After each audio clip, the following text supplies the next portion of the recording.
and welcome to Mamacorn Reads Reddit, the new YouTube channel and podcast where I bring you guys the best stories that Reddit has to offer. I've been reading Reddit for years, and the other day I saw the craziest story, so I thought we could begin with that one. Our first post is posted by I am Captain Jack Sparrow.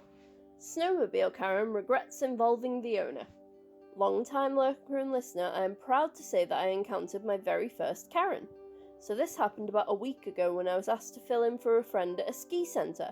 Yes, ski centres are allowed to be open in my country due to it being outside. The layout of the area is somewhat important to the story, so allow me to give you a short tour. There are 5 ski lifts from left to right, family lift, kiddie lift, which is just a rope that the kids hold onto and it takes them about 10 metres up, 2 anchor lifts beside each other, and the last one leads to the street, which is for rails and jumps. None of them are gondola lifts, as the centre only requires anchor lift.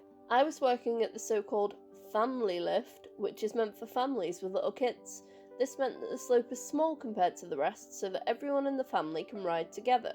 Next to the lift I was working is the sledding loop, which is for people who just want to come sledding, and this is free, meaning you don't need a ski pass to enter.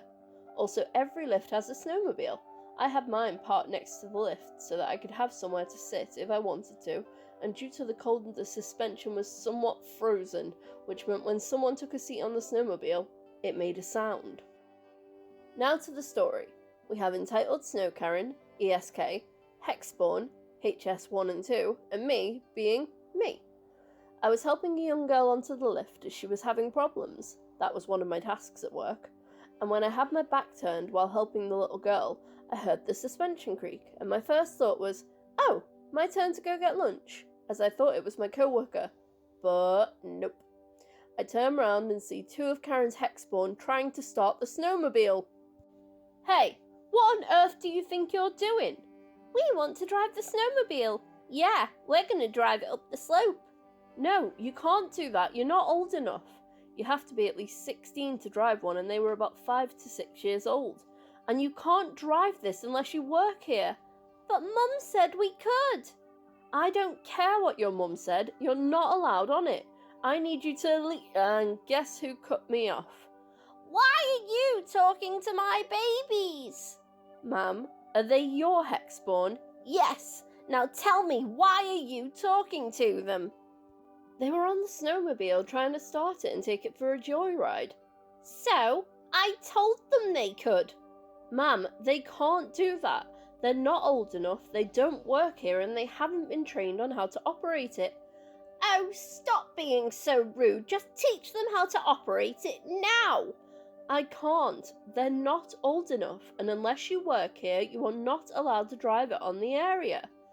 Mom, I want to drive. Tell him to start it. Now look at what you've done. You made them sad. I demand you start the snowmobile and let them ride. At this point, one of our regulars and a former co-worker came to the lift and gave me a look like, you need help, son? I told him, oh hi Mike, not real name. Tell boss's name. I said hello. I know it sounds cheesy to say we used a code, but we've all been told that if we're in a situation where we need the owner and we don't want to say it out loud for one reason or another, so if possible, tell someone who works or who has worked there to tell the boss I said hello, and the boss will come down if possible. Anyway, he understood, he went up with the lift and down the slope towards the office.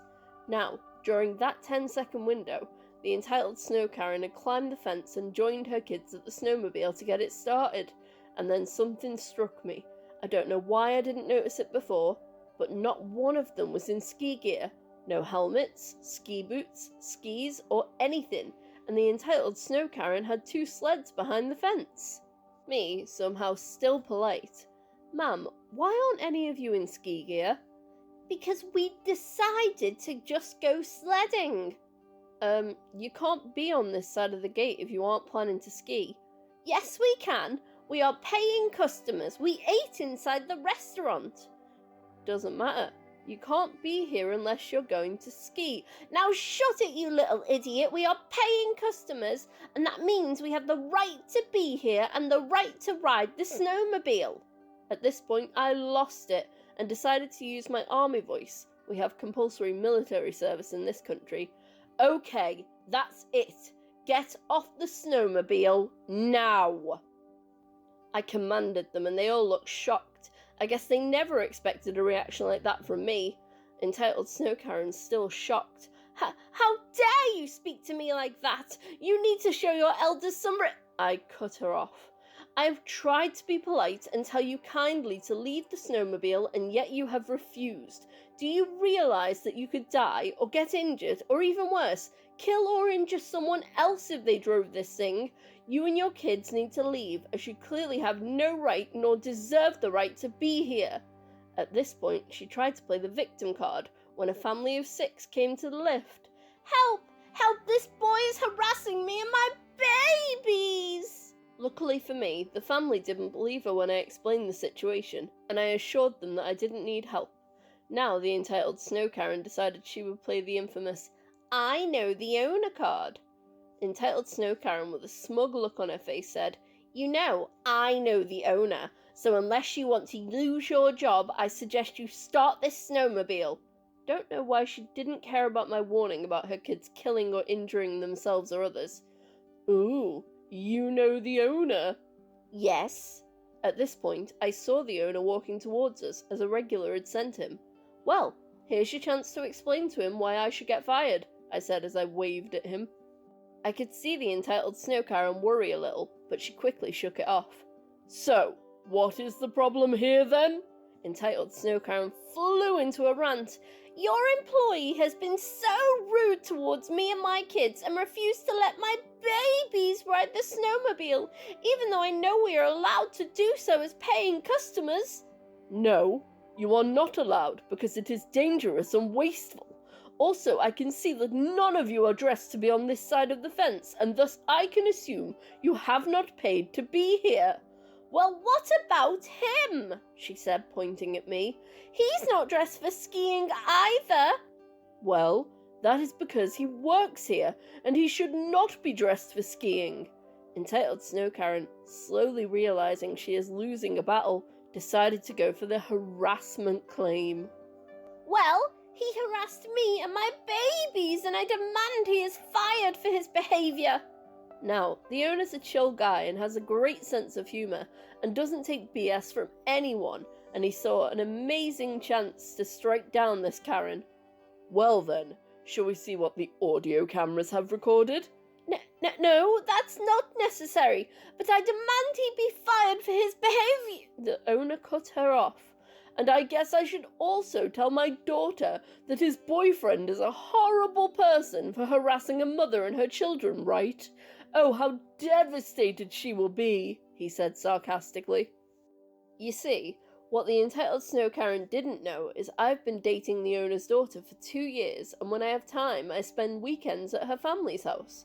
Now the entitled Snow Karen realised her battle was lost, and on cue just started shrieking about how she will leave a horrible Facebook review, how the police will hear about this, and how she will never come back because we are so horrible to customers. Yada yada yada. You guys know the drill. After she left, me and the owner started laughing, and he said he would save the security footage because he wanted to keep it as a Karen takedown trophy. Not long after, I got my lunch break and called my girlfriend to tell her about the encounter, and she started laughing as well. I do hope I get to see her again, so I can ask her if she would like to see the owner again. Thanks for reading. Hope you guys liked it. Can you believe the nerve of that Karen? Not only did she want to put her babies and the general public in mortal danger, just so that the kids could ride on a snowmobile, she didn't have any ski gear at all, but she also tried harassment. I know the owner, and I'm gonna get you fired. Until the owner came along and shut her down hard, because he said, not only do we have video footage, but he's OP's girlfriend's dad. What a twist was that? That was definitely the best story for me to begin with, and I am so glad that the OP gave me permission to use it. Thank you, OP. We really enjoyed it. Let me know if you guys enjoyed it in the comments below. Our next story is posted by Comet Does Stuff. Entitled Mum is infuriated that we're out of paper bags during a pandemic. Greetings, travellers. First time posting on this subreddit. I hope my story suffices everyone's need for entitled Karen stories. So I used to work at a grocery store, specifically from the beginning of July to mid-October of 2020, aka during the point of COVID time where there were lots of shortages. I was a cashier, and on the specific day we had run completely out of paper bags. No one had a single one at their register. We had plastic, just not paper. This is what causes the story. Cast list. Me, duh. Karen, not real name, duh. Entitled Mother Susan, not real name, Karen's adult daughter. I'm in the middle of sanitising my workstation, since they wanted us to sanitise in the downtime that we had between sets of customers, when an elderly woman and her daughter, who seemed to be in about her 30s, came up to the register. Karen, the elderly woman, had a cart full of groceries, overflowing with groceries. By the time she got to my register, she was already griping. I don't remember the full conversation, just usual family bickering. She starts to place her groceries on my belt, starting with a bunch of produce, like she'd just gotten 3 or more of every fruit and vegetable we had in stock. Hyperbole, of course, but The problem with produce is it doesn't scan like other groceries. Every different kind of tomato, lettuce, squash, etc. has a very specific 4-digit code I was supposed to enter into the register. They expected me to memorise all of these codes, but of course, I never did. Some, sure, but nowhere near all. Luckily, there was a cheat sheet next to the register, and a list in the computer where I could easily find whatever I couldn't figure out the code for. Unluckily, this made things go a lot slower for me. Oh well. As I'm in the midst of typing in codes and searching this cheat sheet, I hear Karen demand, not ask, the bagger, "No! The produce has to go in paper bags!" I look at her quickly and say, "Well, I'm sorry, but we're out of paper bags." "What?" Cue the tantrum. Literally an adult tantrum for the rest of the time that just sort of went by in a blur. Her yelling at me, the poor bagger tried to bag up her 2 cartfuls of groceries, and her poor daughter just looking tired. Eventually, we got her bagged up, she paid, and left in a tirade with the poor bagger in tow. The daughter, meanwhile, had a few purchases of her own, so she stayed behind. All she had was a steak and a bottle of wine, so in a moment of pure adrenaline, and just being a bit of an ish, I made sure that the Karen has left. I lean over to Susan and say, "I see why you bought the bottle of wine." Oh Lord, did we have a laugh. OP, I feel your pain. I used to work in a supermarket myself, and there is nothing worse than when a Karen comes in with 2 shopping trolleys full to the brim with shopping, and if you don't pack them exactly how they want them, they throw a tantrum and they explode. It's not fair to you, and it's not fair to the customers behind them that have to put up with that. You are a hero for working during the height of the pandemic in an essential job, and we thank you for it. If you guys thank OP as well, put it down in the comments. Say thank you to OP, thank you to all the essential workers, and I hope you enjoyed that video. Please remember to like, share, and subscribe for more Mamacorn Reads Reddit. Bye!